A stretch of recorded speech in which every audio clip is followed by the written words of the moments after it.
Without commitment, you'll never start. But more importantly, without consistency, you'll never finish. It's not easy. If it was easy, there'd be no Kerry Washington. If it was easy, there'd be no Taraji Henson, P. Henson. If it were easy, there'd be no Octavia Spencer. But not only that, if it were easy, there'd be no Viola Davis. If it were easy, there'd be no Michael T. Williamson, no Stephen McKinley Henderson, no Russell Hornsby. If it were easy, there'd be no Denzel Washington. So, keep working, keep striving, never give up, fall down 7 times, get up 8. Ease is a greater threat to progress than hardship.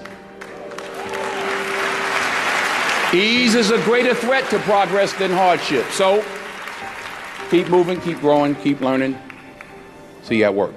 We tend to base our self-esteem on what other people think. And that's not really self-esteem. Self-esteem is supposed to be how we feel about ourselves. And I was just saying how dangerous it is to allow other people to determine how you're going to feel about you. And it's kind of like looking into a broken mirror. You're going to look in a broken mirror and then change your face to try to look good in this defiled, busted, broken mirror. And it just, other people's opinions is a really shitty way to determine how we feel about ourselves. You'll never see a U-Haul behind a hearse.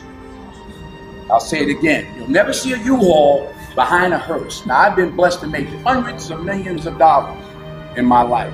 I can't take it with me, and neither can you. So it's not how much you have, it's what you do with what you have. And we all have different gifts. Some money, some love, some patience, some the ability to touch people. But we all have it.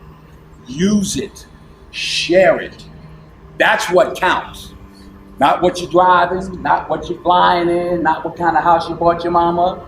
Dreams without goals are just dreams, and they ultimately fuel disappointment.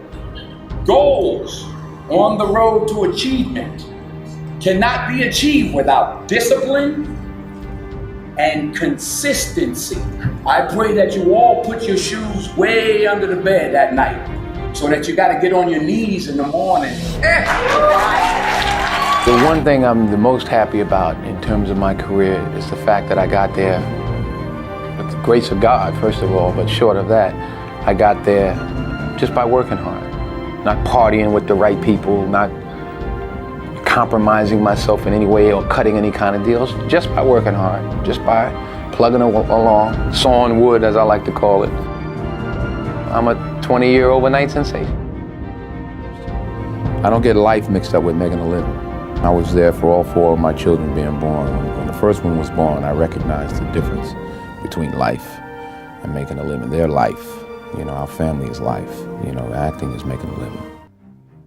Well, what do you think the biggest difference between doing a play and doing, it's a cliched question, but I'd be interested to know your answer. I think a part of what Viola just said is that you get to dig deeper and you get another day. Right. And you get the energy. Mm-hmm. You do a movie and it's 200 people that are used to it and they don't care and everybody's doing their job and it comes in a theater somewhere and you're picking your nose at home somewhere, clipping your nails. There's no energy. Right.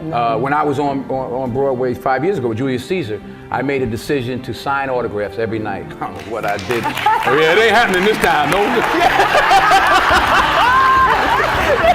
Only as I rub my knees, only because my knees are bad, it's hard for me to stand. But. And why did you decide to do that? Well, I wanted to say thank you. It was my way of saying thank you. And the first night, it was like 5,000 people out there. I said, okay, wait a minute. Everybody who has playbills from our show.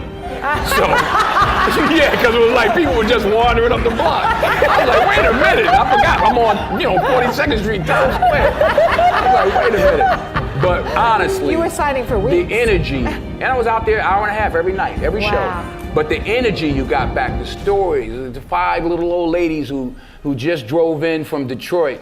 And I'm like, well, what y'all doing tonight? They said, we're getting back in the car, baby. We got to go back tonight. Wow. And, you know, a little 84-year-old lady was like, baby, if I was 3 years younger. Oh, true story. True story. Then we had, and I say this also because I hope it happens with this play. We had some high schools come. We had one school from somewhere, I forgot where, and they were doing Julius Caesar. And some young kid was like, well, you know, my Brutus is a bit different. He's more the classic stoic. But it was great to engage and exchange with these young people. There was an energy. I got more from it than I gave to the people that I signed for. That's, you know, you don't get that. You know, the odd thing about success in film is the budgets get bigger, you make more money, but they become more formulaic. Yes. So you don't get the opportunity. So God willing, if I stay around long enough, this is what I'm going to be doing.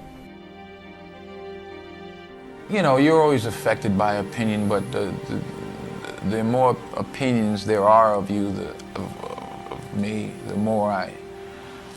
the less I look at them, because I just can't live my life based upon what other people think about me.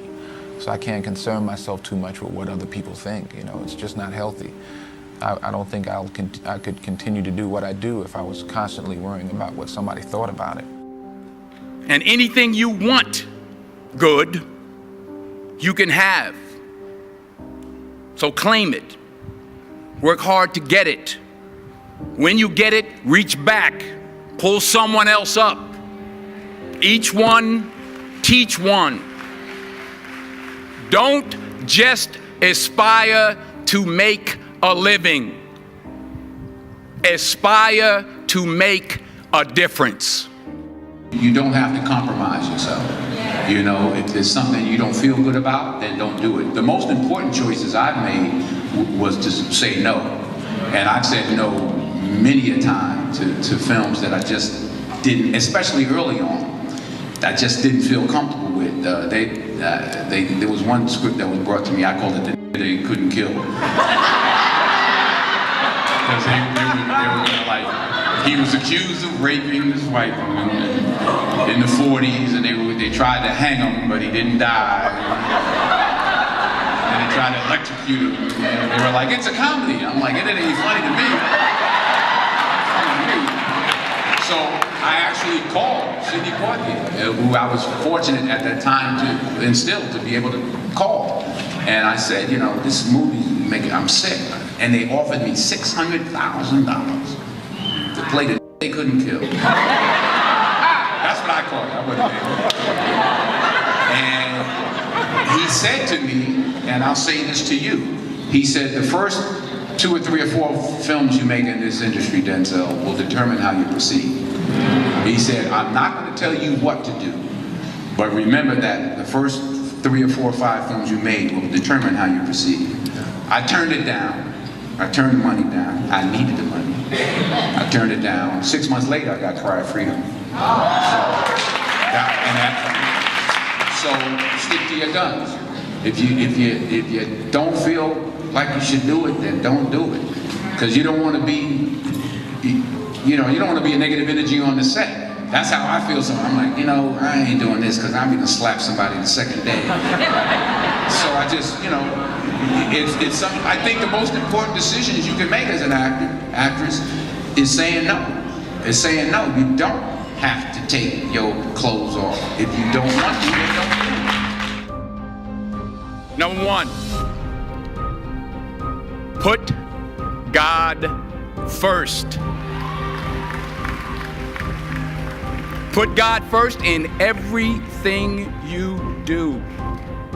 Everything that you think you see in me, everything that I've accomplished, everything that you think I have, and I have a few things, everything that I have is by the grace of God.